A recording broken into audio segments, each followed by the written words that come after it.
Welcome to NTD Evening News. Our top story tonight, President Trump with a harsh warning for Iran. While back in Washington, the president headlines a star-studded event to launch the Trump Accounts initiative. Mario Otsu with the details. President Trump warns Minneapolis Mayor Jacob Frey following a comment Frey made on immigration enforcement in the city. Jason Blair has the details. Secretary of State Marco Rubio says the Venezuelan regime is open to cooperating to counter the influence of China, Russia, and Iran in the South American nation. Luis Martinez has more on what Rubio told senators on Capitol Hill today. Both President Trump and Ukrainian President Volodymyr Zelenskyy are praising the progress in negotiations to end the war in Ukraine. Arian Pazdar brings us the latest on the peace efforts by the U.S. Residents line the streets of Israel as the final hostage is laid to rest. Meanwhile, Hamas documents are revealed showing the terrorist group has no plans to disarm or give up its power. Jason Perry reports.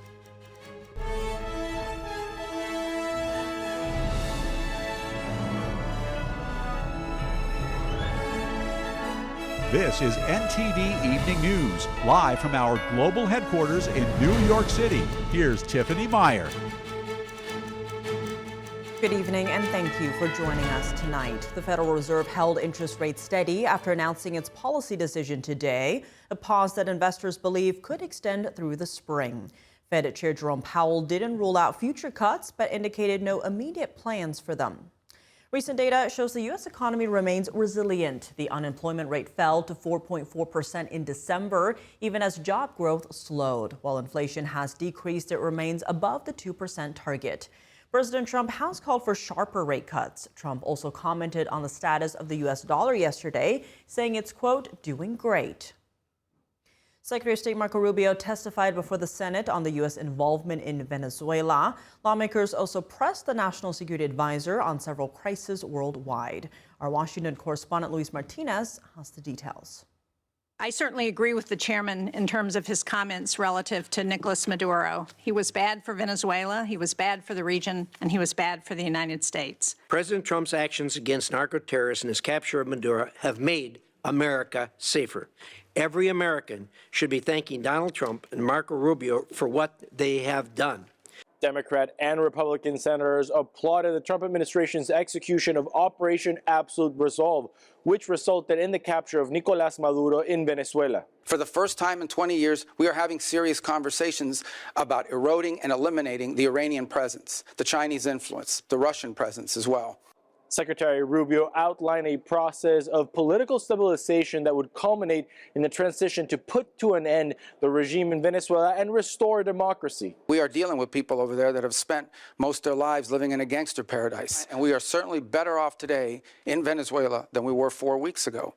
And I think and hope and expect that we'll be better off in 3 months, in 6 months, in 9 months than we would have been had Maduro still been there. Senators also pressed Secretary Rubio on the Trump administration's stance towards NATO. And I am asking you to do everything you can to reinforce our commitment to NATO. NATO needs to be reimagined as well in terms of the obligations. And this is not new to this president. Multiple presidents have complained about it. I think this president just complains about it louder than other presidents. And one of the things we've explained to our allies in NATO is the United States is not simply focused on Europe. We also have defense needs in the Western Hemisphere. We have defense needs in the Indo-Pacific. Secretary Rubio warned the Iranian regime against future crackdowns against protesters and urged the regime to commit to political and economic reform. The protests may have ebbed, but they will spark up again in the future because this regime, unless they are willing to change and or leave, have no way of addressing the legitimate and consistent complaints of the people of Iran who deserve better. It is important to note that after Operation Absolute Resolve, crucial Venezuelan oil shipments to the communist Cuban regime have stopped. And after the Trump administration applied pressure on the Mexican government, Mexican oil shipments have been canceled to the communist Cuban regime as well. Reporting from Washington, D.C., Luis Eduardo Martinez, NTD News. The U.S. continues efforts to end the fighting between Russia and Ukraine. Both President Trump and Ukrainian President Volodymyr Zelenskyy are praising the ongoing progress. NTD's international correspondent Arian Pazdar has more. Ukrainian President Volodymyr Zelenskyy posted this video on X on Wednesday, praising post-war recovery plans that are being developed with the U.S. Zelenskyy says work with the American side is progressing actively. I thank the envoys of the President of the United States for their constructive approach in the negotiations. Just on Tuesday, President Trump also praised the progress that's being made to end the Russia-Ukraine war. We're looking at some very good things happening on Ukraine and Russia. Very good things. Very good things are happening on Ukraine and Russia. And the Kremlin on Wednesday saying Zelenskyy is being invited to visit Moscow for a meeting with Russian President Vladimir Putin. We have never declined and will not decline such contacts.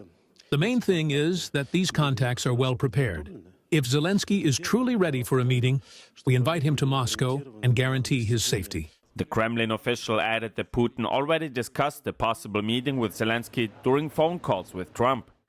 Meanwhile, the fighting in Ukraine continues. Ukrainian officials report strikes on various cities across the country. A monastery in Odessa came under attack on Wednesday. Another attack also damaged port infrastructure in the Odessa region. Officials say 3 people were hurt in the strikes. And in Kiev, a couple died in an overnight attack. According to Zelenskyy, the couple was at home with their daughter during the attack. A 4-year-old child was rescued. I want to thank Marian Kushner, a journalist at Radio Liberty, a war correspondent, who acted courageously and saved this little girl. And 6 more people are reported injured in the Ukrainian city of Zaporizhia, with 1 being hospitalized. Ukraine's military says Russia attacked with 1 ballistic missile and almost 150 drones. Arian Pastar, NTD News. Residents in Israel shared mixed emotions as they attended the funeral for the final hostage returned from the Gaza Strip. Meanwhile, Israel said they have obtained Hamas documents that say the terrorist group has no plans to disarm or give up its power. NTD's Jason Perry has the details.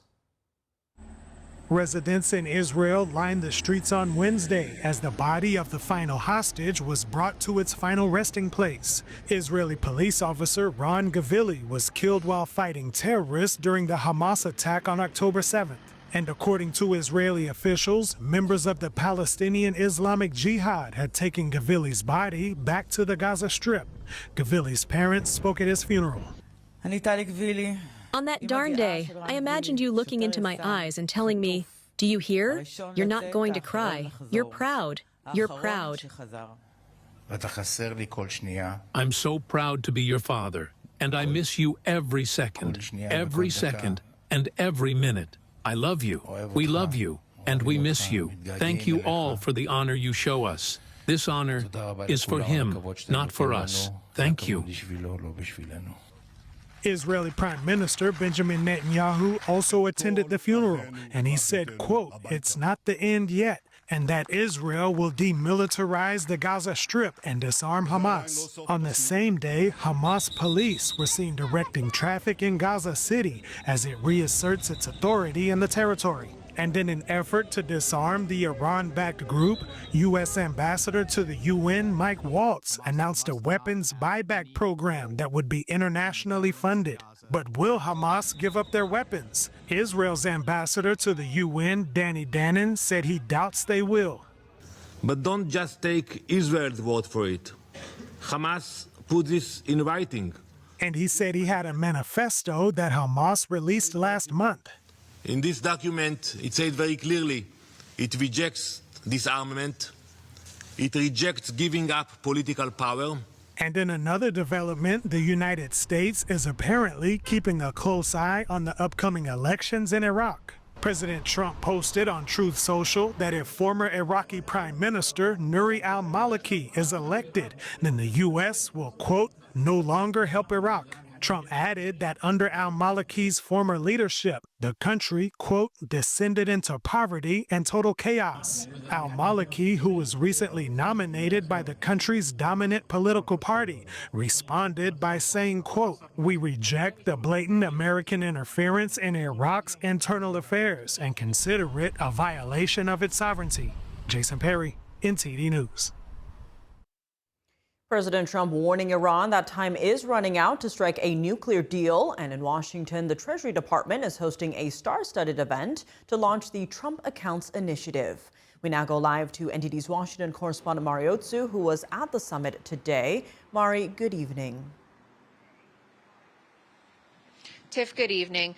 President Trump today is warning Iran to make a nuclear deal, threatening that its next attack will be, quote, far worse if it doesn't. The president urging that, quote, time is running out, that it is truly of the essence. Tehran then responding, saying with a threat to strike back against the U.S., Israel, and other groups that support them. And this is coming as the president has repeatedly vowed to intervene if Iran continues to kill its protesters. Take a look.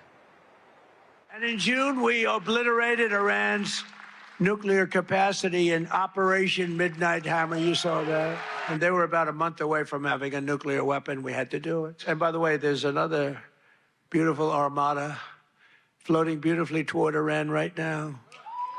So we'll see. He warns that the fleet headed toward Iran is larger than the one that was sent to Venezuela and says it's ready to rapidly fulfill its mission. Meanwhile, a day after hitting the road to tout his economic agenda in Iowa, President Trump's headlining a summit in Washington to formally launch what he calls one of the most transformative policy innovations of all time. We're going to put $3 to $4 trillion of wealth into the hands of young Americans who otherwise would have really started out with nothing. For the first time ever, we're going to give every newborn American child a financial stake in the future, head start at life, and a fair shot at the American dream. With these Trump accounts, the federal government deposits $1,000 for eligible babies born between 2025 and 2028, with tax-free growth until withdrawn at age 18, when the account will function like a traditional IRA. Bank of America and J.P. Morgan Chase pledging to match that $1,000 contribution to their employees, while the president celebrates today's surge in stocks. And just this morning, as I'm running out, I see the S&P 500 hit 7,000 for the first time ever. The answer to more socialism is more capitalism. This makes every child in America a capitalist from birth. The star-studded event, including rapper Nicki Minaj, announcing she'll contribute hundreds of thousands to fund her fans' Trump accounts, and investor Kevin O'Leary, among other Wall Street giants, joining a growing list of those matching deposits. I am probably the president's #1 fan. He has a lot of force behind him, and God is protecting him. Amen. I really think that this is how a country heals itself. When it's broken and when Social Security is being questioned and the future of it being questioned. Rebecca Lichtwerk, chair of Moms for America, sharing personal testimony on what the accounts mean to her as a mother, alongside Press Secretary Caroline Leavitt and actress Cheryl Hines. This investment in their future is hope. It touches my heart that he's doing this because he understands what it will do for their future. And God has him in this place. He's given President Trump the ability to understand all of these issues in the homes in America. And he's doing this for us, and it's an absolute blessing. The accounts themselves are set to go live this summer, with contributions formally starting on July 4th, the 250th anniversary of America. Tiff, back to you. All right, Mari, thanks for those updates. President Trump tells Minneapolis Mayor Jacob Frey that he's, quote, playing with fire after Frey says his city won't enforce federal immigration laws. This as the FBI names a suspect who allegedly shot at Border Patrol agents yesterday in Arizona. NTD correspondent Jason Blair has more. President Trump reacted to a statement by Minneapolis Mayor Jacob Frey on Tuesday. Trump saying, surprisingly, Mayor Jacob Frey just stated that Minneapolis does not and will not enforce federal immigration laws. This is after having had a very good conversation with him. Could somebody in his inner sanctum please explain that this statement is a very serious violation of the law and that he is playing with fire? Frey's comment came after he had just met with White House border czar Tom Homan regarding immigration enforcement operations in Minneapolis. Frey said, I reiterated that my main task is for Operation Metro Surge to end as quickly as possible. And then later, I also made it clear that Minneapolis does not and will not enforce federal immigration laws and that we will remain focused on keeping our neighbors and streets safe. After Trump's post, Frey responded within the hour saying, the job of our police is to keep people safe, not enforce federal immigration laws. I want them preventing homicides, not hunting down a working dad who contributes to Minneapolis and is from Ecuador. Everyone should feel safe calling 911. White House Rapid Response responded, "No one is asking you to enforce federal immigration laws. We're just asking you to honor ICE detainers and let them know when criminal illegal immigrants are in your jail so they can safely pick them up and deport them." President Trump sent Tom Homan to Minnesota on Monday to start dialogues with leaders to address ongoing tensions involving ICE operations. And the FBI names a suspect involved in a shooting with Border Patrol agents in rural Arizona on Tuesday. It involves an individual was involved in human trafficking from an earlier incident. They recognized his vehicle, made a traffic stop. Authorities say the suspect fled on foot and then started shooting at a Border Patrol helicopter. The subject continued to flee on foot while being pursued by CBP agents who returned fire. The subject was shot. Patrick Gary Schlegel, age 34, and a resident of Arizona, is currently in federal custody. Schlegel is currently recovering after being treated for his injuries. No one else was injured in the incident. In this case, we believe our agent in USBP, that agent acted lawfully. Jason Blair, NTD News. And Attorney General Pam Bondi says 16 people were arrested in Minnesota today for allegedly assaulting, resisting, or impeding law enforcement. Bondi says she expects more arrests to follow. Does Minneapolis Mayor Frey have grounds for not cooperating with federal authorities on immigration law, or is he playing with fire, as Trump says? Hear from former attorney for President Trump, Jim Trusty, tonight on Capitol Report with Steve Lance at 7 p.m. Eastern Time. Coming up, Dr. Mehmet Oz and California Governor Gavin Newsom exchange barbs over alleged healthcare fraud in Los Angeles. Arlene Richards has more on the dispute. And 1 year after the Palisades fire, new testimony raises serious questions about leadership, water failures, and missed warnings. Christina Corona reports on what officials say went wrong and who could be held accountable when we come back.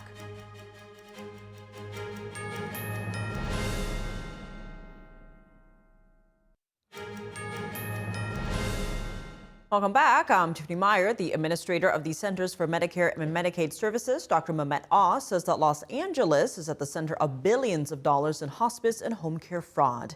His statements drawing a sharp response from California Governor Gavin Newsom. NTD's Arlene Richards has more. So you can see these are medical buildings. The administrator of the Centers for Medicare and Medicaid Services, Dr. Mehmet Oz, said in a video on Tuesday that Los Angeles County is what he called an epicenter for healthcare fraud in America.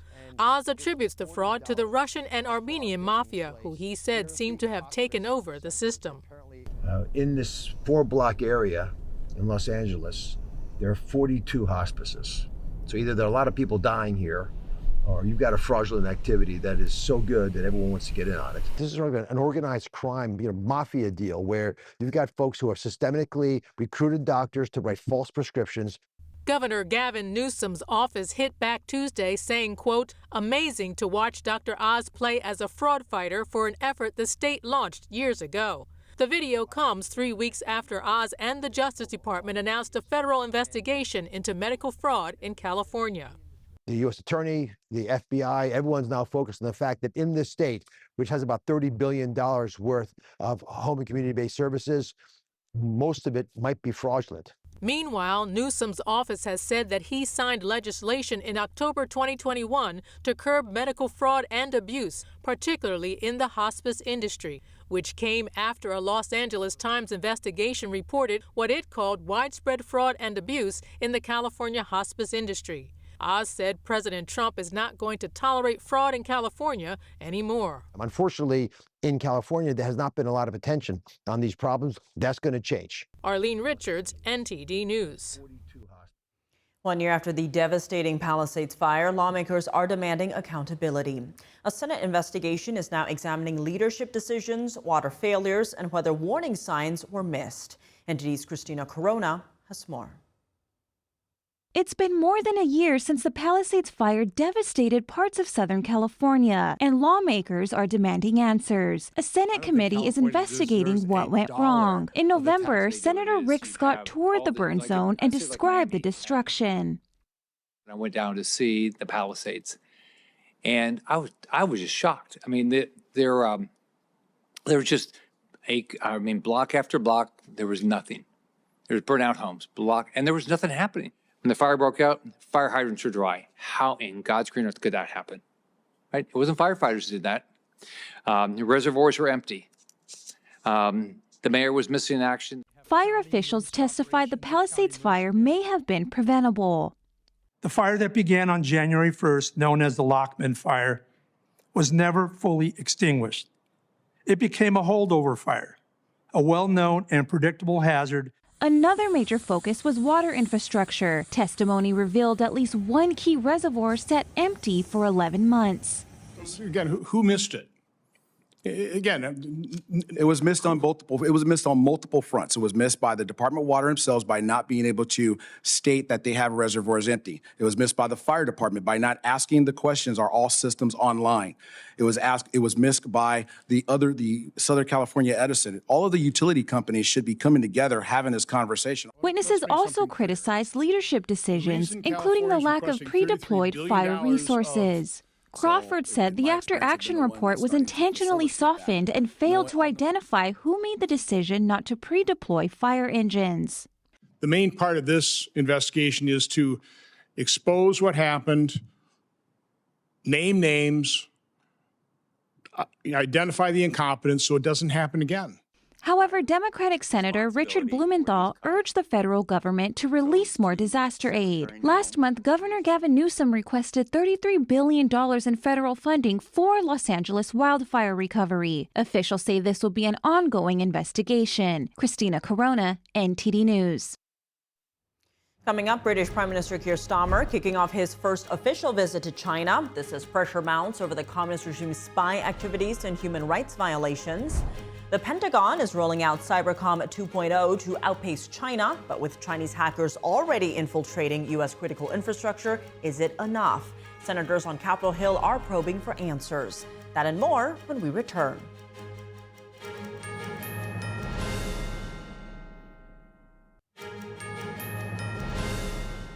Welcome back. I'm Tiffany Meyer. New efforts to supercharge America's cyber defenses are underway at the Pentagon. Today, senators on Capitol Hill examine the revised Cyber Force Generation model designed to counter threats from China. NTD's Washington correspondent Jack Bradley has the details.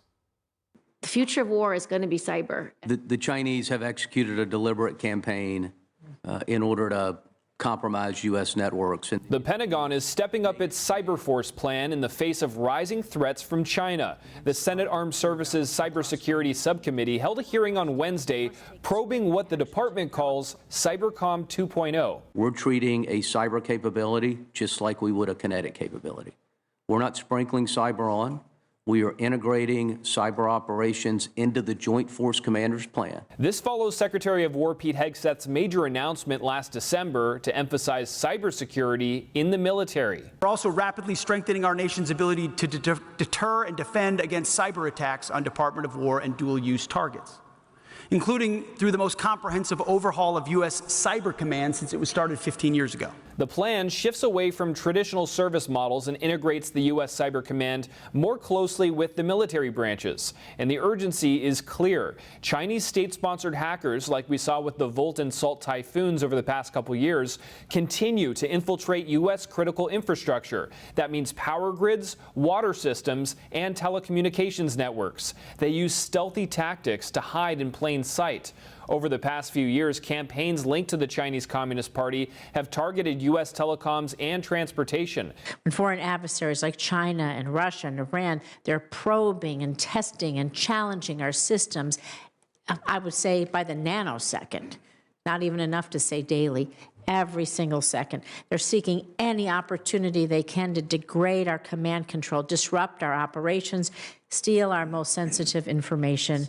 Our adversaries are using the cyber domain as part of their multifaceted campaigns to degrade U.S. and allied interests. Threats in cyberspace are currently growing faster than we can scale our actions. And Cyber Command is already proving its value. They played key roles in operations like Midnight Hammer and Absolute Resolve, which saw the decimation of Iran's nuclear sites and contributed to the capture of former Venezuelan dictator Nicolas Maduro. And what Cybercom 2.0 is really going to bring is advanced and specialized training that will allow us to both compete and really plan to outpace China. As Chinese cyber threats grow more aggressive, the Pentagon says that Cybercom 2.0 is no longer optional. It's essential to winning the next war before it starts.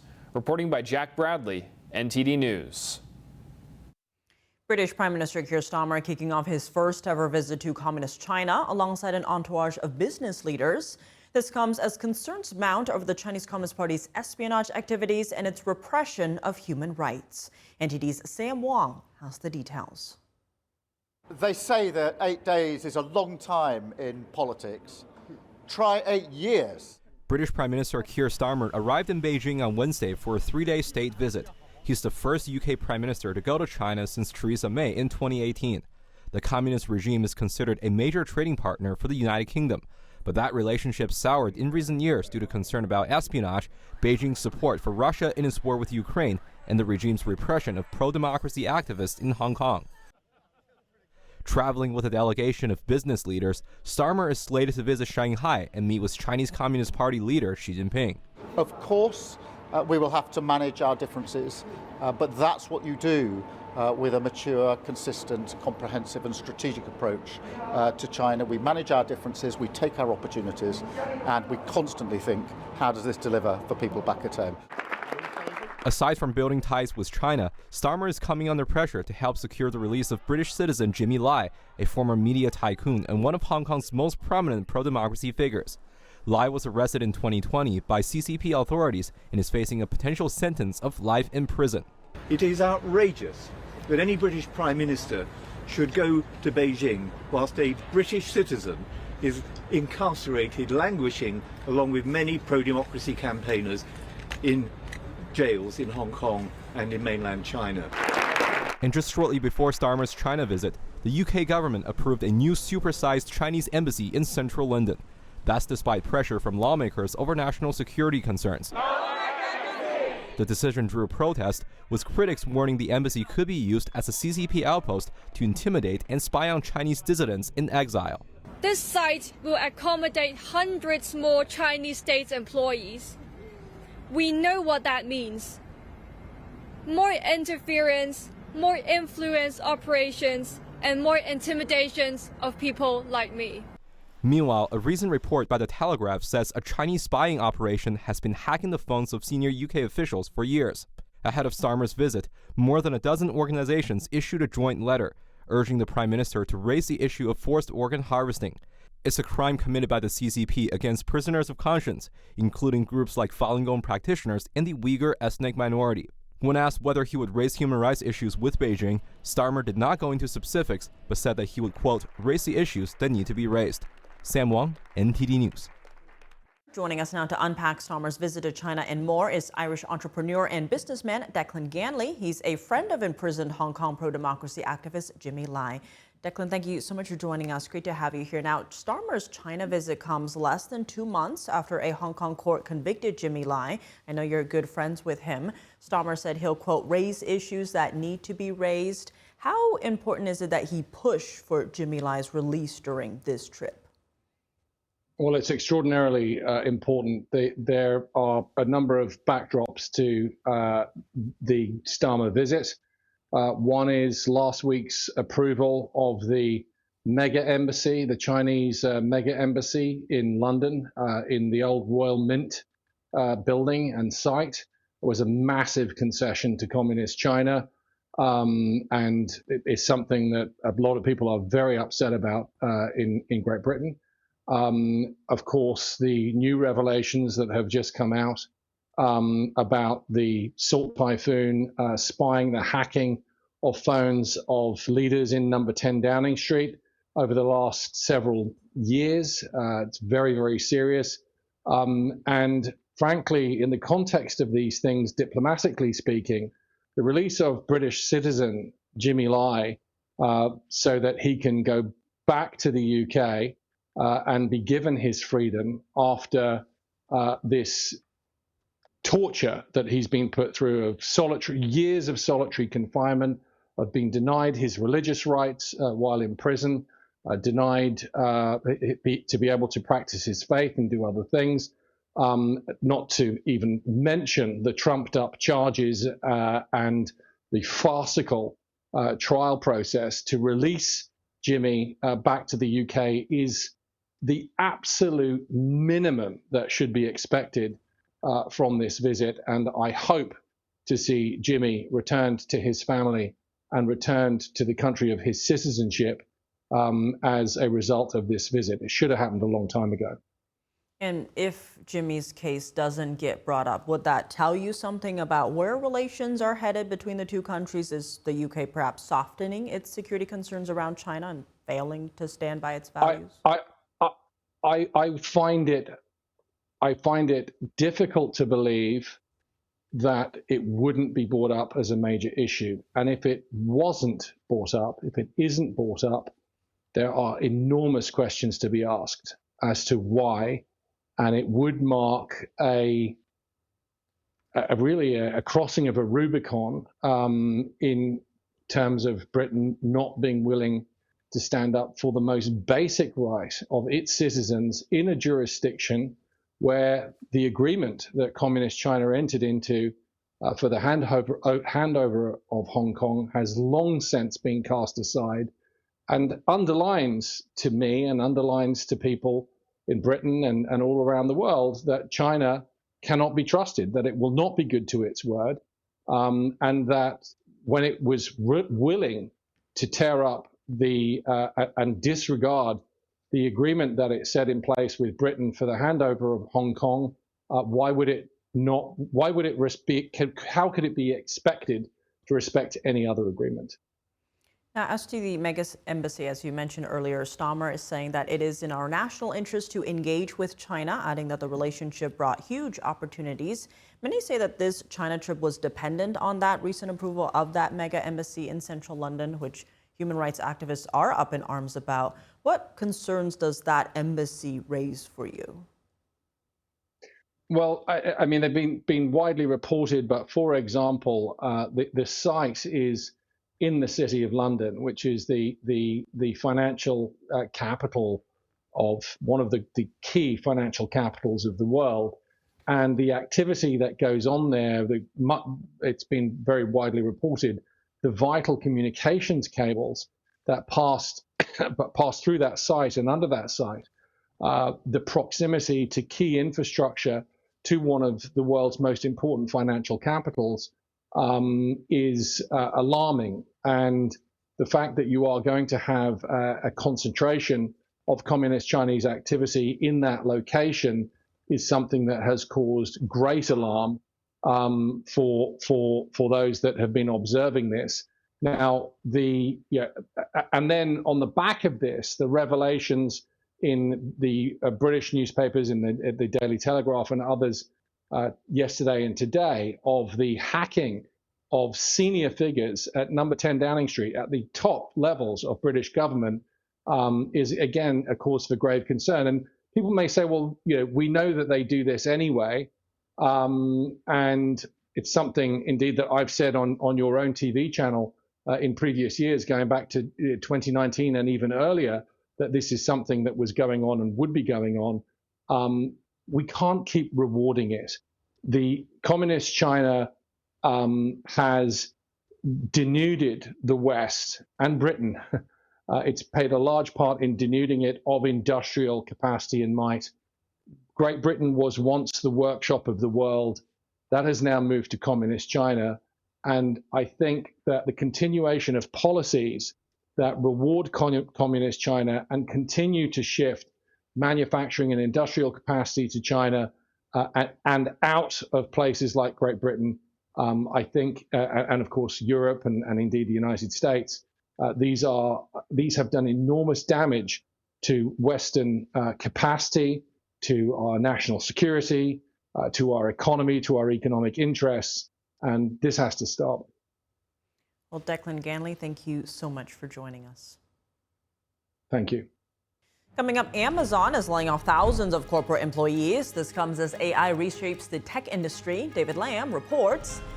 In the NFL, reactions from players after Bill Belichick is reportedly denied by the Hall of Fame. Dave Martin joins us to discuss. And NTD's International Photography Competition is in New York City this week, celebrating both photography as an art form and traditional values. Flora Hua brings us a look at the finalists' work after the break.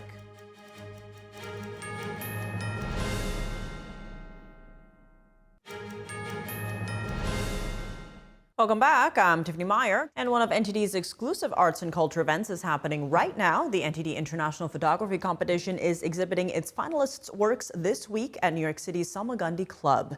The competition celebrates traditional values and the aesthetics of photography, with works showcasing luminosity, kindness, and naturalism.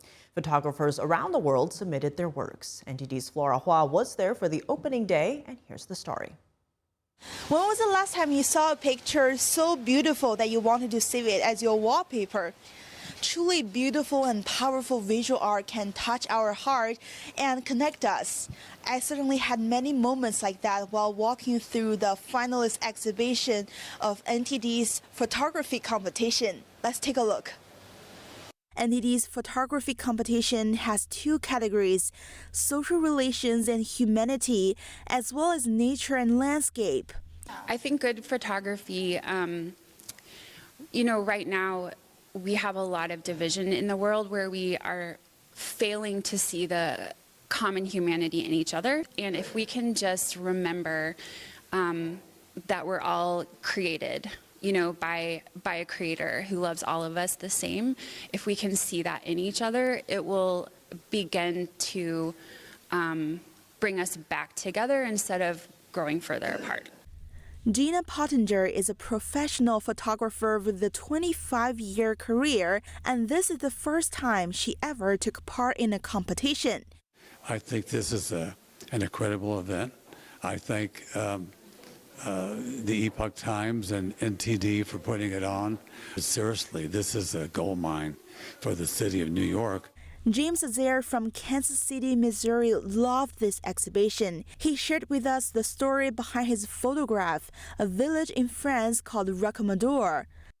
So you know that when you go there, it's a true secluded town, and it has a very special religious connotation of the people that live there. People still go there just to pray. Adrian Yu from Hong Kong wanted to share the values that he has been practicing for nearly 3 decades: truthfulness, compassion, and forbearance. They're the core tenets of Falun Gong, a spiritual discipline rooted in the Buddhist tradition. What I want to express is that this world needs truthfulness, compassion, and forbearance. We see that today's world is full of turbulence and insecurity, and in some places, there is even chaos. If truthfulness, compassion, and tolerance were promoted in the world, not limited to a single group or a single country, but practiced by all humanity, with everyone striving to be a good person, then perhaps the disorder in the world would gradually subside, and people could coexist more peacefully and joyfully in this world. The exhibition is taking place throughout the week, with the award ceremony scheduled this Thursday. Flora Hua, NTD News. In the latest round of company layoffs, Amazon is letting go thousands of employees. Part of the reason, it says, is to streamline its corporate structure. NTD's David Lamb reports. Amazon says it's cutting 16,000 jobs at the corporate level. The company says it sent a message to employees on Wednesday. A senior vice president said that the company has been working to strengthen our organization by reducing layers, increasing ownership, and removing bureaucracy. Future reductions may be possible, as she said some teams will continue to make adjustments as appropriate. This comes as the tech industry as a whole has been restructuring on a broad scale. These job cuts affect nearly 10% of Amazon's corporate employees. Amazon says U.S.-based employees are offered 90 days to look for a new role internally. Otherwise, they'll receive support, including severance pay. On Tuesday, the company said it was closing its remaining Amazon Fresh and Amazon Go markets. This round of job cuts is the latest since Amazon cut 14,000 roles in October. It cited artificial intelligence and changing corporate culture among the reasons. Tech companies like Amazon, Meta, and Microsoft have been restructuring after they ramped up hiring during the COVID-19 pandemic. David Lamb, NTD News, California.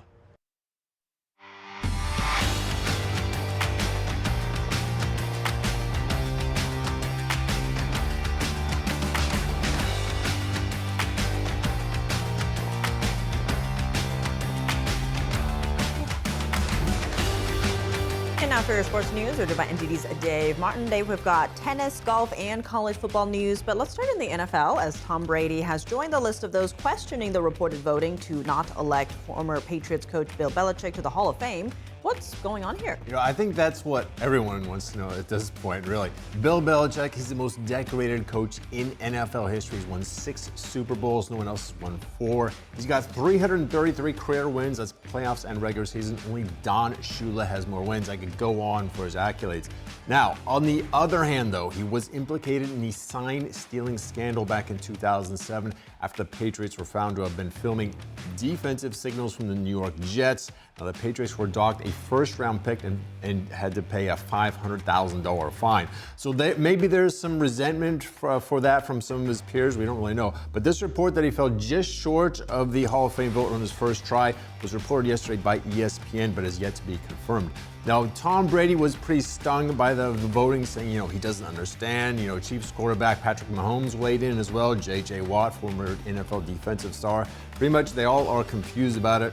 But Belichick would still be eligible for the Hall of Fame next year. But there is certainly a prestige to making it on your first ballot. You can be called the first ballot Hall of Famer, but I guess that's not going to happen.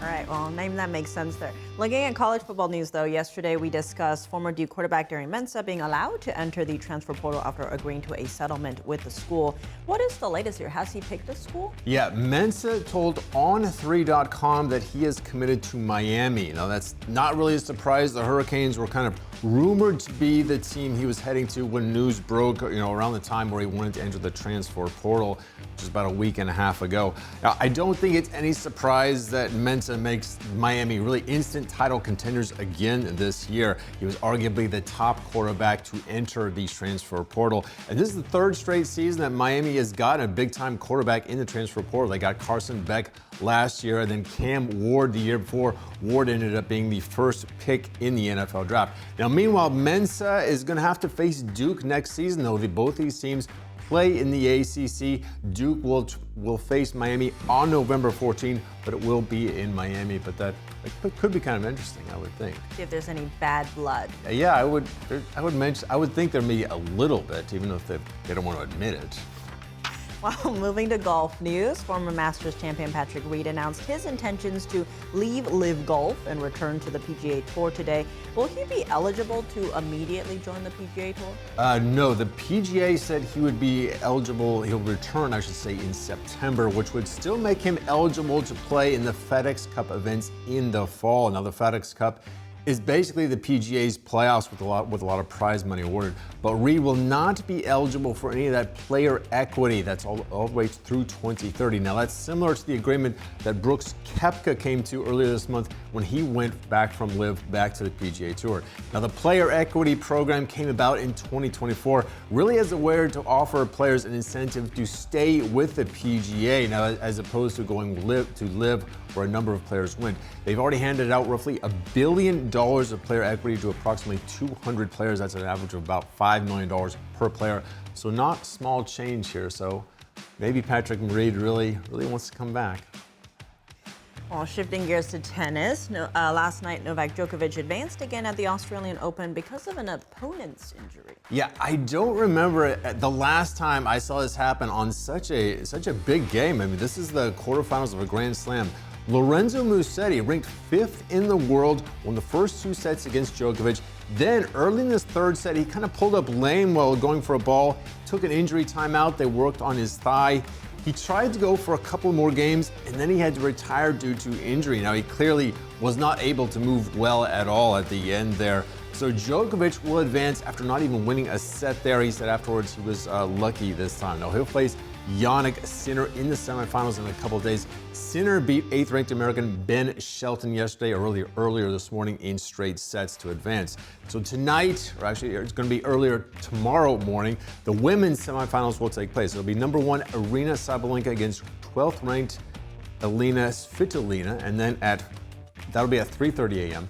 At 5 a.m., 6th-ranked American Jessica Pegula will face 5th-ranked Elina Rybakina. So Yeah, I've been really working on pronouncing those names here, Tiff. I hope you can tell. It was a lot of effort to get end those. of this, they'll just roll off the tongue. In a couple of years. Well, Dave, as always, thanks for joining us. Thank you, Tiff. And that's all for today's news. For round-the-clock coverage, visit us at ntd.com/live or download our NTD app. Thanks for tuning in. I'm Tiffany Meyer. Good night.